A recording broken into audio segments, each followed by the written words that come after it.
കുക്രിയിലേക്ക് സ്വാഗതം. ഫ്രാൻസ് സെമിഫൈനലിൽ ലോകകപ്പിൻ്റെ ക്വാർട്ടർ ഫൈനലിൽ മൊറോക്കോയെ എതിരില്ലാത്ത 2 ഗോളിന് തോൽപ്പിച്ചാണ് ഫ്രാൻസ് സെമിഫൈനലിലെത്തിയത്.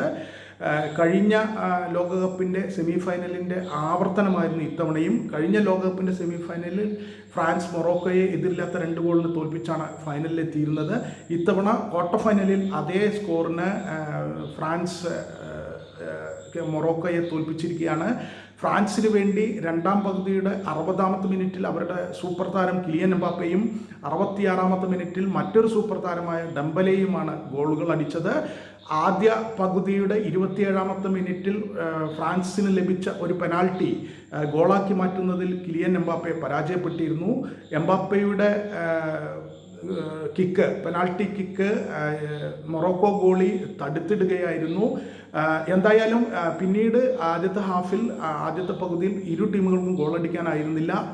സമനിലയിലാണ് ആദ്യ പകുതി അവസാനിച്ചിരുന്നത്. പിന്നീട് രണ്ടാം പകുതി തുടങ്ങി 15 മിനിറ്റ് കഴിഞ്ഞപ്പോഴാണ് കിലിയൻ എംബാപ്പെ സുന്ദരമായൊരു ഗോൾ അടിച്ചത്. പിന്നീട് 6 മിനിറ്റിന് ശേഷം 66ാമത്തെ മിനിറ്റിൽ ഡെംബലെയും ഗോളടിച്ചു. എന്തായാലും ഫ്രാൻസിന് തന്നെയായിരുന്നു കളിയിൽ മുൻതൂക്കം. പെനാൽറ്റി അടക്കം 3 ഗോളിന് അവർ ജയിക്കേണ്ട കളിയായിരുന്നു. അതെന്തായാലും 2 ഗോളിന് ജയിച്ചു.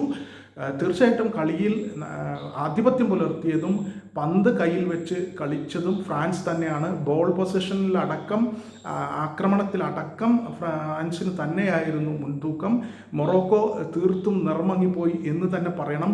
കാരണം ഈ മത്സരത്തിൽ മൊറോക്കോ ഫ്രാൻസിനെ തടയിടും എന്ന് കരുതിയിരുന്ന പലരുമുണ്ട്. പക്ഷേ അങ്ങനെ ഒന്നും സംഭവിച്ചതേ ഇല്ല.